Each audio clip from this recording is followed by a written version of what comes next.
the Director General of the National Sports Authority, Mr. Yaw Ampofo Ankrah. One-on-one with him exclusively here on Asaase 99.5 in Accra, 99.7 in Tamale, 100.3 in Cape Coast, and 98.5 in Kumasi. My name is Ekow Essilfie, and the next few minutes or so, we'll have this exclusive interview with Mr. Yaw Ampofo Ankrah. Welcome, sir, and good to have you on Team Talk. Thank you very much. It's an honor to be here. Always a pleasure having you on my show, sir. Well, but let me begin with 2 months into your administration. How are you faring at the NSA? Pretty well. I mean, as you can see, I'm having fun. But yeah, it's been an experience, education. Every single day, I keep telling people. I wake up from bed and I'm like, I'm going to enjoy today, regardless of the pressure, regardless of the challenges. I tell myself, I psych up and said, I say I'm going to enjoy myself because it's an experience. I don't want it to be a burden. It is a burden, but I've chosen to make it more of a journey that I want to learn from. So regardless of, the problems that I encounter, my mindset is to go out there and enjoy it. And then when I get back home, no matter how bad or how good the day was, I give thanks to God for another day of at least taking me through what is a very privileged, position. Transitioning from sports journalism or journalism into mainstream sports administration, how has your journalism background helped in this transition? Well, it's a political appointment. I know people sometimes try to package it otherwise. I wouldn't be here if His Excellency the President hadn't, appointed me. So I'm very much aware of that, and I'm very grateful. Every opportunity that I get, I do make this point very clear that I'm fortunate and blessed to be here. It could have been anybody, but I was chosen. So for me, that gives me a lot of encouragement and a lot of comfort from my background. I've been in the sports media for some time, and I think over the years I've learned a lot and acquired a lot of knowledge and skills which will help me in this pursuit. But definitely the office is not about, sports journalism, but you're right. It will help me because I will be dealing a lot with the media. And even if I'm not dealing with the media, it's important to be transparent and communicate what we're trying to do. And the media is the best source to do that. Like talking to you now, that mileage and platform that millions of people listen and watch is one that you cannot take for granted. So I'm very much aware of how important it is, and having that experience and knowledge helps because then I can articulate certain strategies or plans or things that I would otherwise have struggled to put out there, but I can do so knowing that it's going to reach a lot of people, which would cut down that unknown, question marks, doubts, suspicion, controversy. When you're in a space where there's too much silence, it sometimes is good, but in this space we need to communicate. And how much better than getting the media to channel and put out what we're trying to do here at the NSA. Let's now zoom into the state of Ghana sports. What is your own assessment of sports development in the country, having taken this position? Because all the sporting federations are under your umbrella. What's your assessment of it? Ghana sports is still going through a phase of repositioning. And that is why, at this time, the reset is so important, because the vision of His Excellency John Dramani Mahama is basically to change our mindset and then to manifest that change positively in everything that we do, whether it's in, the medical field, whether it's in agriculture, wherever, commerce, in this case, sports. Yeah. The reset starts from here. It begins with each and every single one of us, and then we need to manifest it individually, collectively, and that is why it's so important, especially for sports, where we've suffered a lot of setbacks on and off the field, courts, theaters of sports over the years. We've not had that much to celebrate.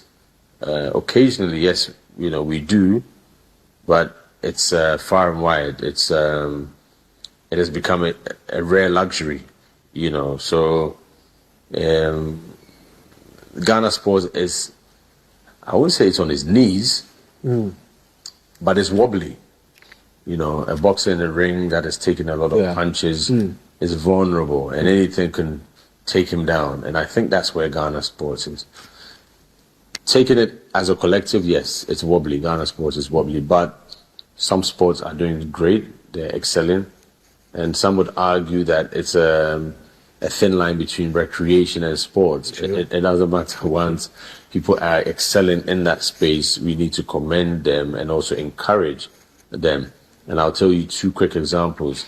Okay, I'll make it 3. Okay. The last one, you laugh or you chuckle.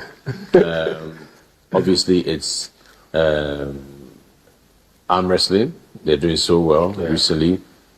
Swimming. And then the final one is beach soccer. I told you the last one. Yeah. It's because we've been able to, take our challenges and carry it to motivate us. Swimming. In the face of the challenges, right. You're able to push it to where it is now. Yeah.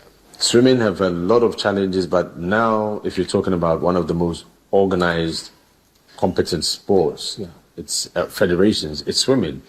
They're doing so well. Farida Idris and her team. Yeah. I should bring in rugby. Rafatu Abdullah is now a member of the GOC. She recently won elections unopposed. And you've also got Jafaru and his guys at rugby doing so well. So we can take a cue from all these federations who are doing very well. I don't want to talk about football because the issue with football is that to whom much is given, much is expected. I think we should even change it. To whom much is given, more is expected. So I will be very,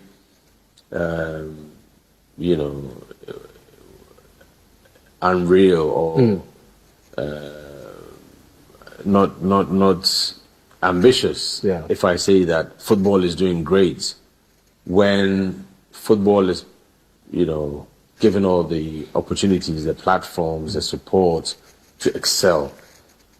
We should be excelling on a constant, regular basis. So I'm not trying to downplay some of the relative successes of football. You'd have to think deep and far and ask yourself, recently, what are the successes that Ghana football has chalked?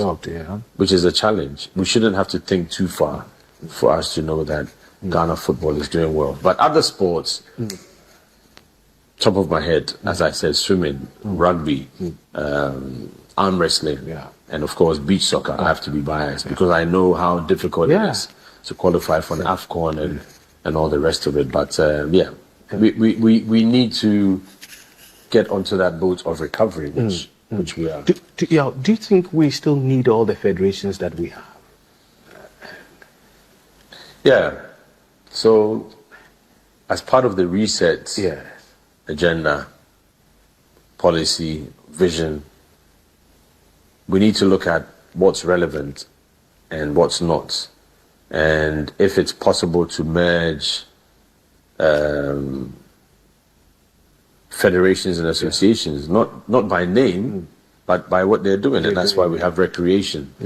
So we have federations and associations that really are supporting some form of communal sports, not just by name, but by what they do.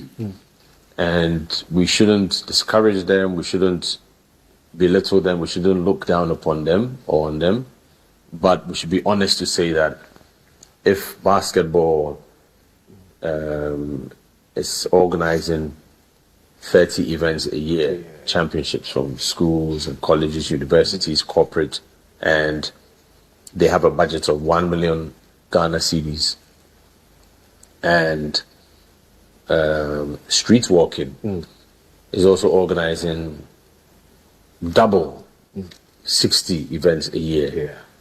You can't say you're giving street walking the same as basketball. But you have to give priority to basketball because of what it takes, the organization and the input, the coaches, the players, the medical staff, and all the rest of it.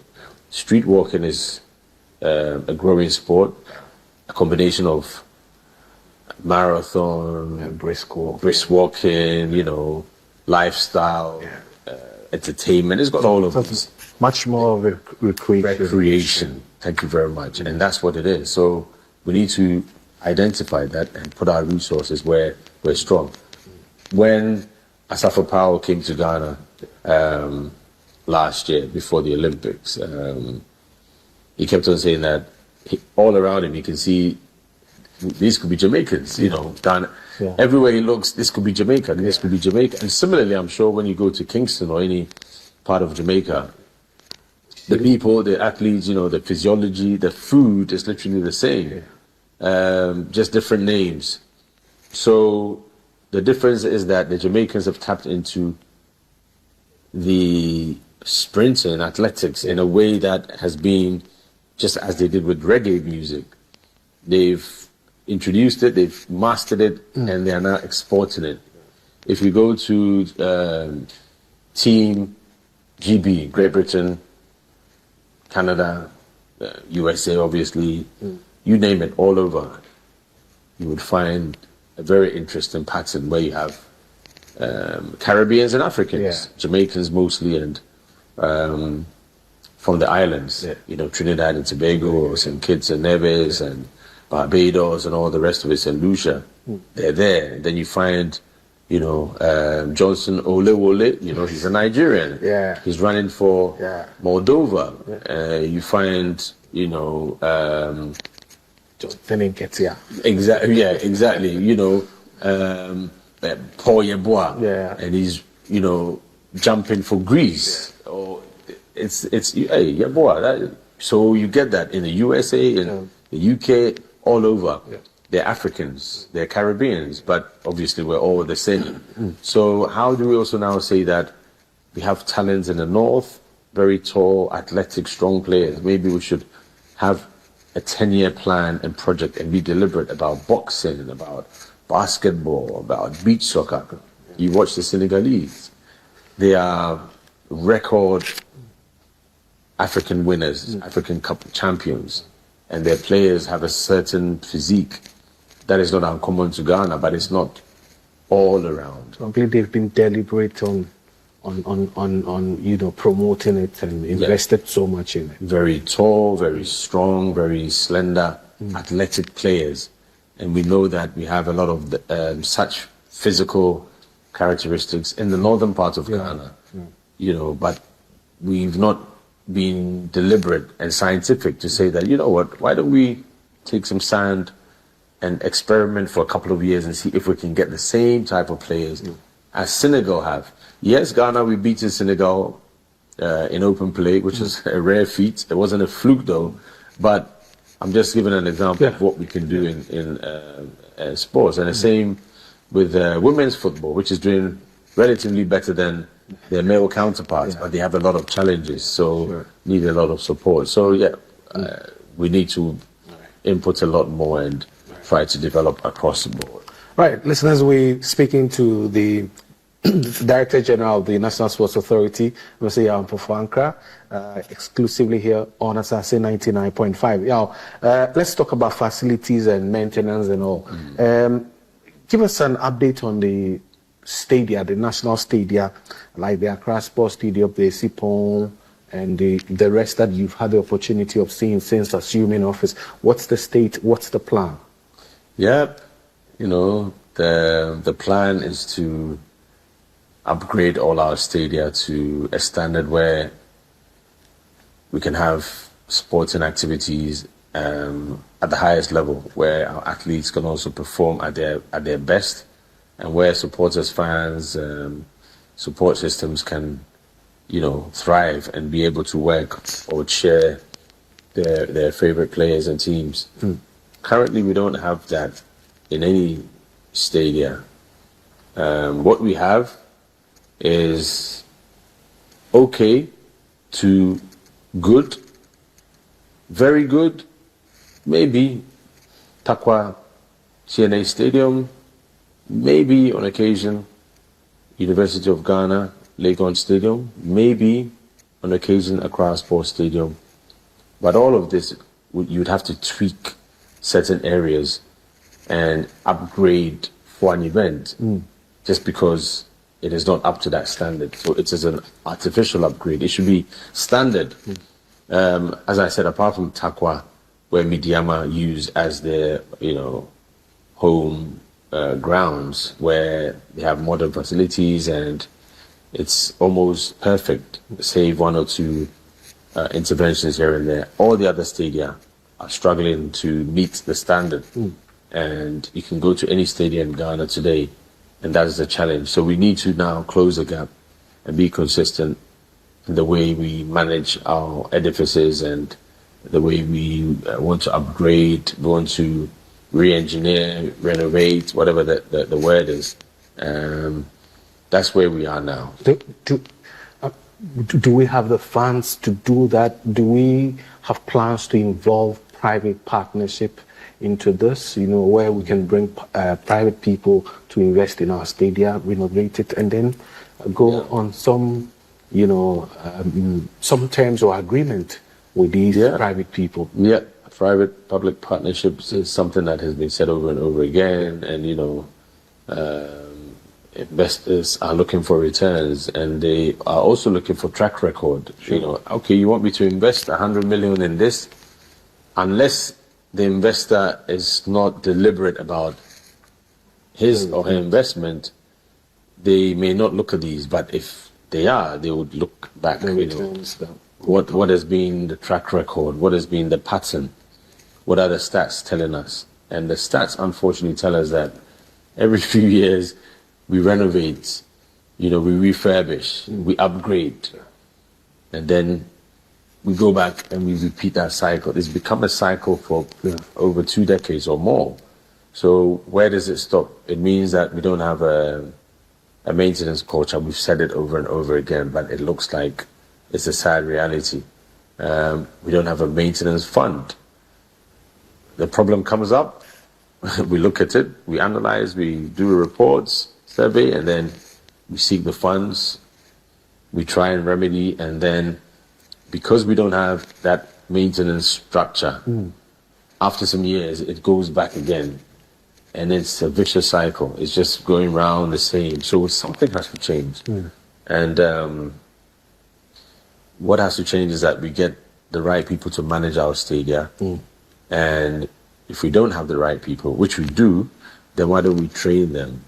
If we don't have the right people, which we do, why don't we bring experts to manage our stadia, our facilities for us, and train the next generation of managers to do that. So it's a tricky one. It's unfortunate, and I wouldn't want to go too far back and say, oh, I came to meet a deplorable stadium. It's a fact, but I wouldn't, that's not, it has happened. We need to find solution. Right, we need to find solutions. Funds have been released in the past for refurbishment, for renovation. And you ask yourself, where those funds went. Because at a point, Sipon, we're told, was about 90% complete. And I don't know if you've been there recently. You see the state, and I'm wondering how it could be 90% done. Yeah. So, Esipong, I took a tour there a few weeks into my appointment, and very disappointed, very disheartening as well. But there are questions that I cannot answer because the projects, the refurbishment, the rehabilitation contract was given to a contractor, and he has to tell us that the funds given were, utilized for A, B, C, D. Yeah. Maybe with my naked eyes, I didn't see it, but he could perhaps technically say, well, you can't see it, but it's done. It's underground, we fixed these things here and there. That's where the 10 million went. That's where the 20 million went. Maybe. So I'm not going to be naive to assume that because I'm not seeing any or very little works, the monies that were released were not utilized. On the other hand, I could say that for a fact that what I've seen suggests that the works were not done based on just what I've seen without going into technical details. So the onus is on us to make sure that whoever was given that assignment comes back to account for what he has done. And then we can balance it and say, okay, this is done, that's fine, this hasn't been done, complete, and then we get him to continue or get a new contractor to complete the job. But clearly, there are a lot of questions to be asked. Right. Let's talk about youth, grassroots, and school sports. How is the NSA collaborating with the Ghana Education Service in school sports and grassroots development of talent? Yeah. Recently, the Ministry of Sports and Recreation, led by Honorable Kofi Idi Adams, organized a day seminar get-together of sports federation heads and secretaries and affiliates. And this included the National Sports Authority, where we've obviously the minister put out his vision, at least part of it, where school sports and the educational system, how we can tap into an already existing platform, very well organized, it's systematic, it's been, over the years, it's been tried and tested, but we need to input more support and have it functional and consistent in the way we develop sports in Ghana. And it's very exciting, but at the same time also challenging in that we need to find ways to support the school sports system. The Ghana Education Service and the Ministry of Education were represented. And going forward, we need to combine our resources and energies in ensuring that we pay particular attention to that side. It's very important. If we want success in a decade, we need to tap into our educational system and the youth who will be the champions of the future. But we need to re-engineer it and also invest and ensure that those responsible, the coaches and the technical people, have the skills, the know-how to support these talents. Unearthing talent is one thing, but nurturing them over a period to turn them into champions is a whole thing altogether. Other countries have done it, so perhaps, again, we should tap into their expertise and, try to replicate it here in Ghana. You stepped down as the president of Beach Soccer, right? So I was the chairman of Beach Soccer, Ghana Beach Soccer, the national team, and then the competitions department. And my elevation by the president to the NSA means that I will be getting in contact with Beach Soccer on a regular, and they'll be seeking support, they'll be seeking funding and sponsorship and what have you. In order to do the best for beach soccer, the best for the NSA, I need to be in a position where there's clarity as to my role and follow the principles and the guidelines in administering support for hockey, all the federations, basketball, cricket, rugby, beach soccer. So it would be odd if you held on to that position. Right. I don't think it to be right, and so voluntarily I've stepped back. But obviously my heart is still with beach soccer, and they've offered me a patron, and I need to make sure that also doesn't conflict. But of course, on a more serious note, I would not hesitate to help beach soccer if the conditions are right, and I believe that this is the best thing to do in my position, but not at the detriment of any other sport. So it's important to divorce myself from active involvement in beach soccer. You have done just that. Yeah, I think it's the best thing to do. Right. Now, Ghana Weightlifting Federation elections, my understanding is that the NSA asked them to halt the process. They still went ahead. What's the situation now? What steps are you taking? Well, what are the ramifications? It's interesting that you've asked this question. You've read, you've seen, you've heard all of it. But behind the scenes, talks have been going on.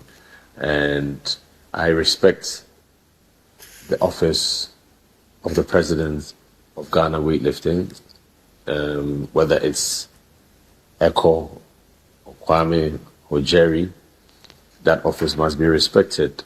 I'm trying to keep away from personalizing issues and focusing on making sure we have a solution for weightlifting that would, maintain the integrity of the sports, the officials, the athletes, so that they perform. And it's important to do that in a manner, even if they go astray, we have to find a way to bring them back. And things have been done which should not have been done, and a lot has been said which regrettably shouldn't have been said, but we need to now look forward and see how we can bring weightlifting back. And the talks behind the scenes basically is to facilitate that unity and, roadmap that would put weightlifting back on a pedestal that we can all support and benefit from. The athletes, the coaches, the ecosystem that supports that sport is very important. There's some very powerful individuals involved in weightlifting, very experienced sports administrators, corporate people, business people, political figures. We need to respect everyone's views and opinions, but we need to do it according to the letter. Some things were not done. We can take,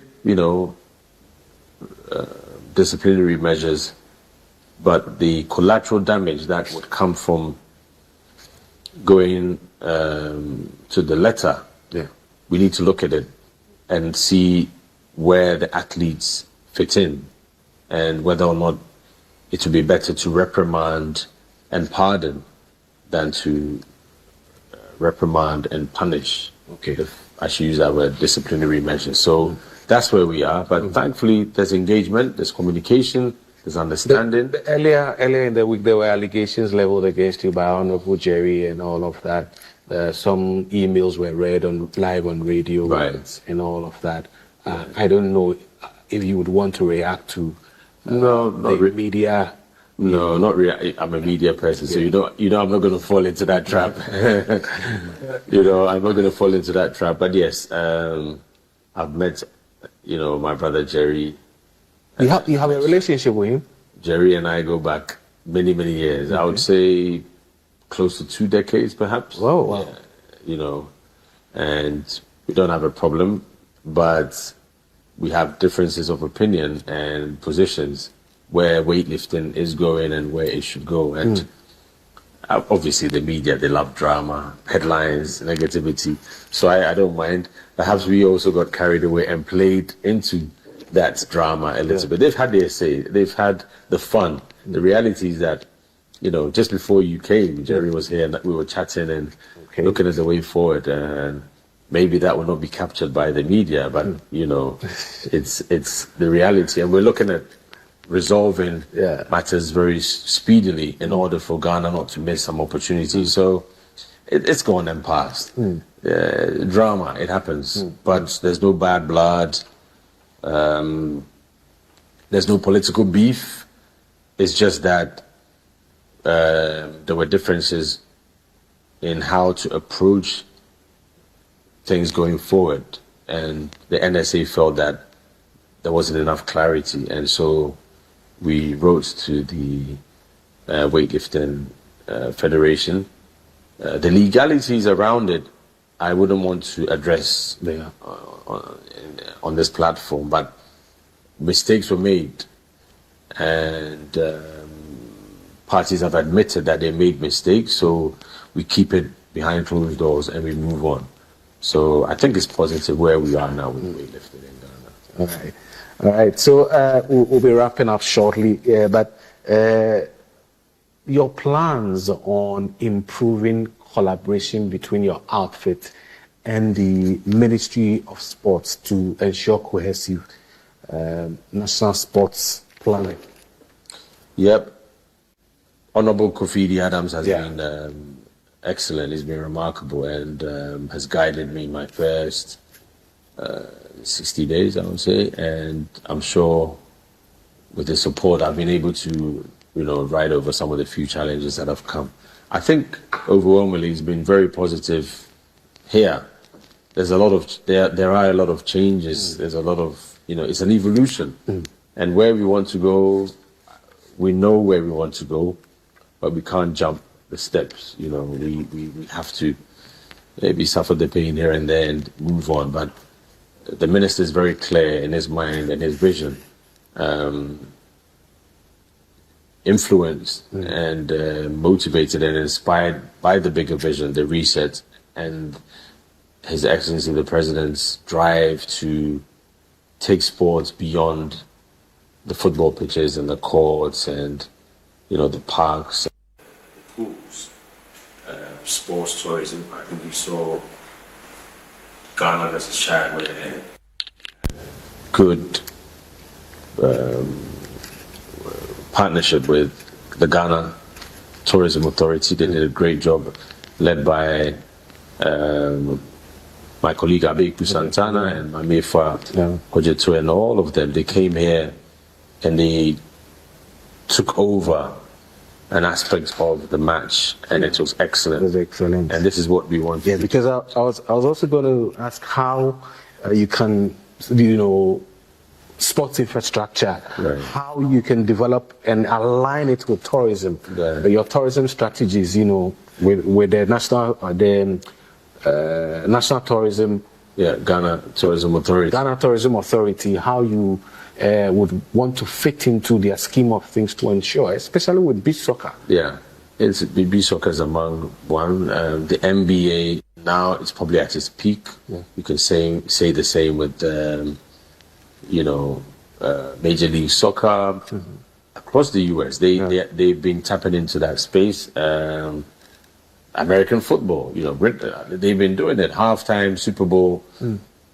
That's sports tourism at its prime, where money is made, where culture is sold, where the national identity, Hispanic, African, Indian, Asian, it's put on a platform where millions or billions across the world can also tap into.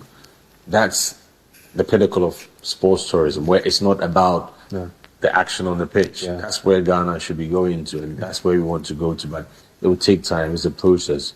We shouldn't rush it. We shouldn't jump the steps and the processes, because when we do, we'll actually miss that experience. You mentioned beach soccer. Yes, same with football, basketball, athletics, rugby, you name it. So we're getting there, and most definitely would take it to the next level. And I'm sure very soon you hear that each federation has a sports tourism officer who will be in charge of these things. These are little innovations that the NSA will be introducing, in addition to having each federation re-register, puts their house in order and align with the new, sports acts and the legislative instrument that makes sure that we are all going in the right direction. Are you exploring other alternative ways of, revenue streams, so as to be... We have no choice. We have no choice. It's definitely something that we must do. Everybody keeps talking about IGF, and internally generated funds, but the reality is that the market out there, you need to convince investors and potential sponsors to come on board. And we're talking to people, companies, both locally and externally, to sell this idea or ideas to them. So most definitely infrastructure.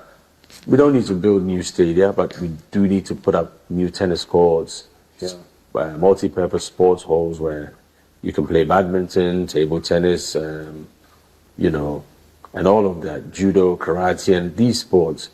We need to look at these things and tap into our partnerships and our long-standing relationships with the embassies and the high commissions and the diplomatic corps. They can come in and support. So there are an array of ways to do that, and we're exploring all of that, and we've begun a series of conversations. Some have gone beyond just talk, and we're now talking about completing agreements, and then we start work on the next level. Good.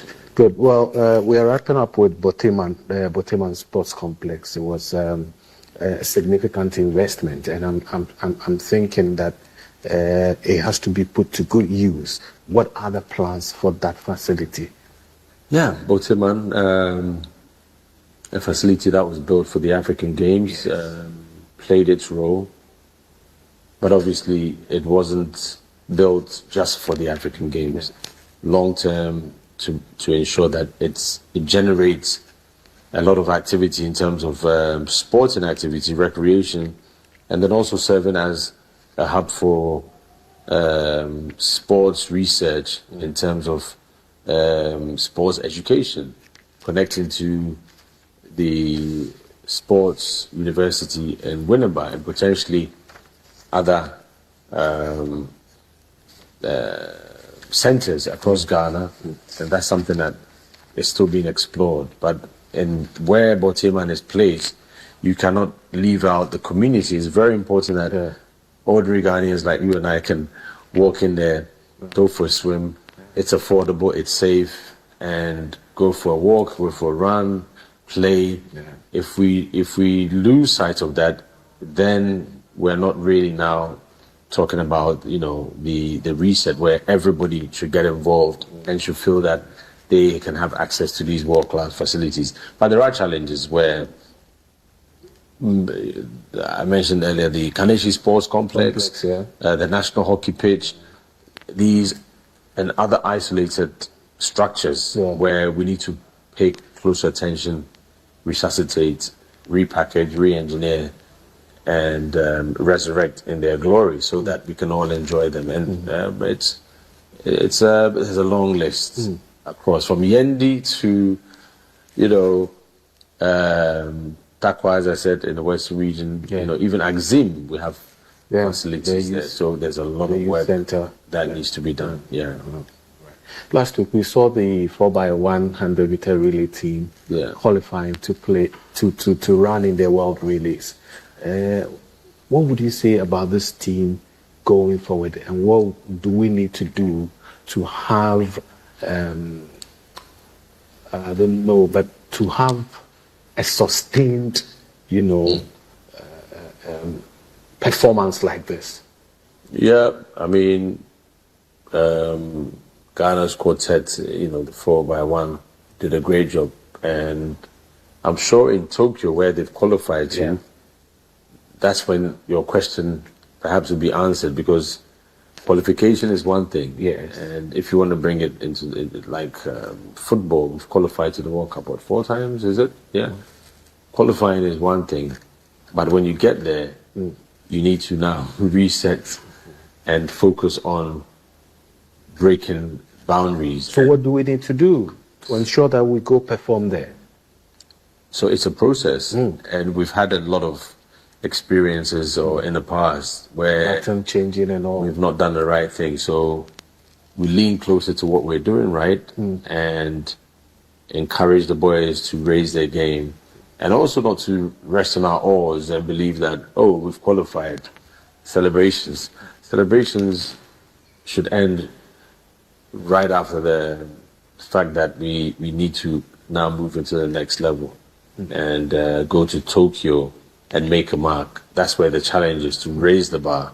Because at Tokyo, the best of the best who've all qualified will be there. They'll be assembled. So the boys need to focus on breaking boundaries and say, look, let's go for it. And if they fall short, it wouldn't be by lack of trying or preparation, but perhaps they will eventually beaten by the best team out there. Yeah. Your take on the performance of the U20 at the AFCON. We exited painfully, and many have attributed it to the selection of the coach and the influx of a lot of, foreign-based players and all. What would you say accounted for this? Once again, we are missing the Under-20 World Cup. Quite painful for those who watched another penalty shootout. Heartbreak. Yeah. But I think, the players and the coach did the best they could. I know I've heard people saying that the plan to infuse players into a system, or you've camped for a long period of time, and if we don't have enough quality at home, there's nothing wrong with bringing players to boost the quality. But the question is, if those players who came in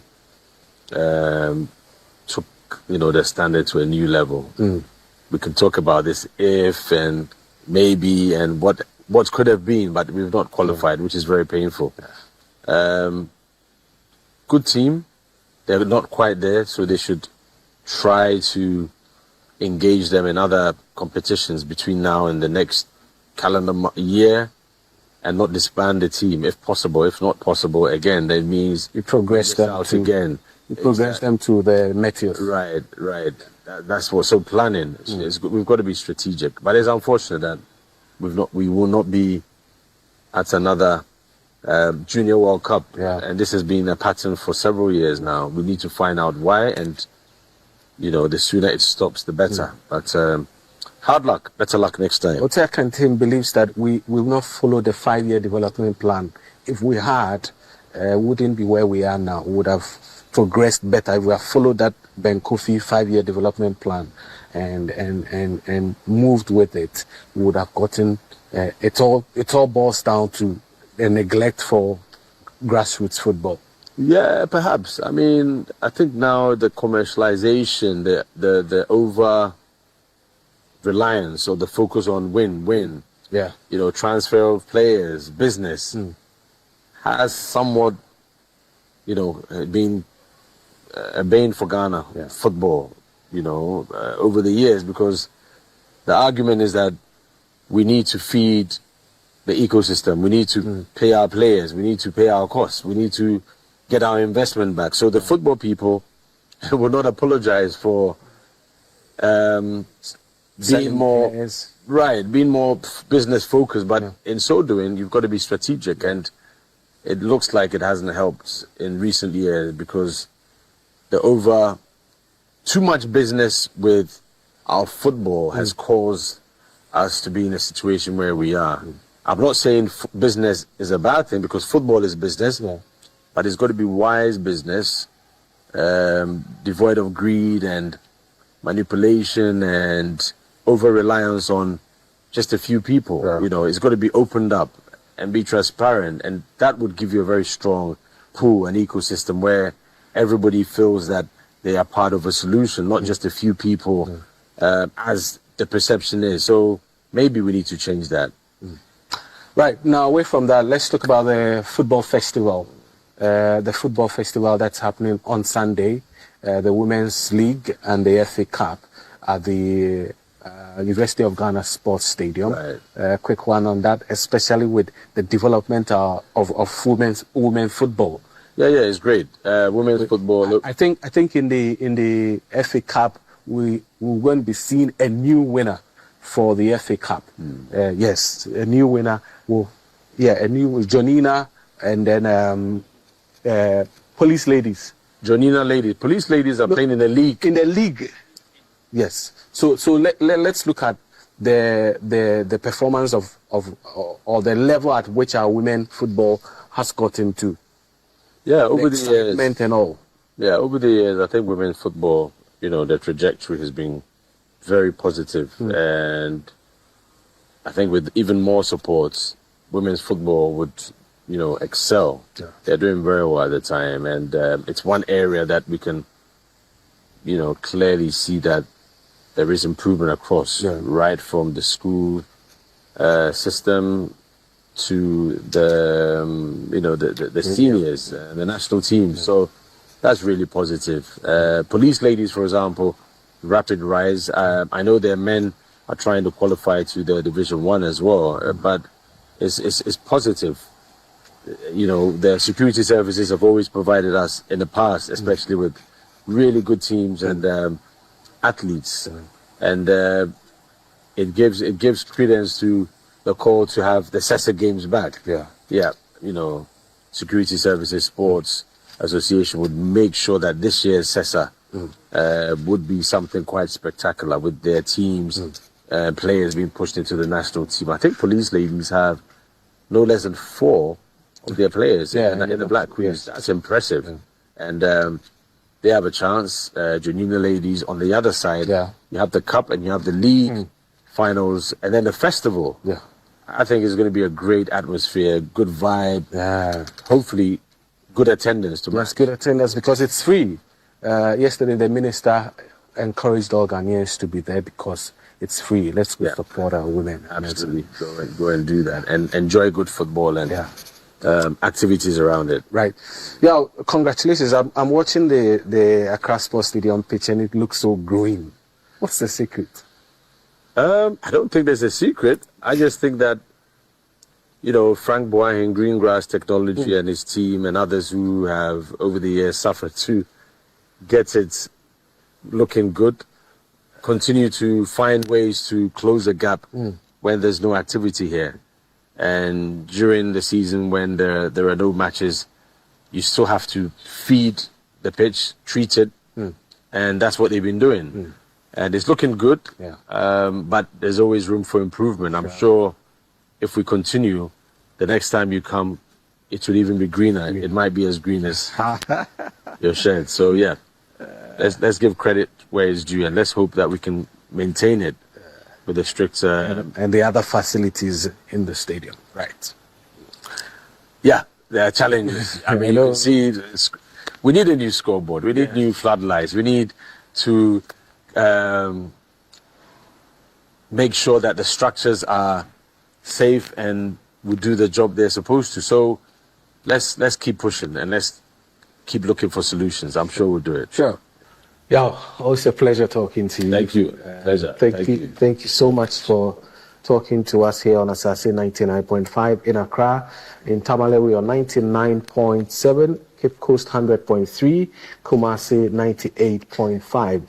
I'll be speaking to the Director General of the National Sports Authority, Yaw Ampofo Ankrah, exclusively here. And if you have any thoughts on all the issues we talked about, you feel free to send us via WhatsApp, and we'll be glad to share all of that with the rest of the world. Thank you so much for joining us. My name is Ekow Essilfie. Have a wonderful day. Thank you for watching. Like, comment, share, and subscribe.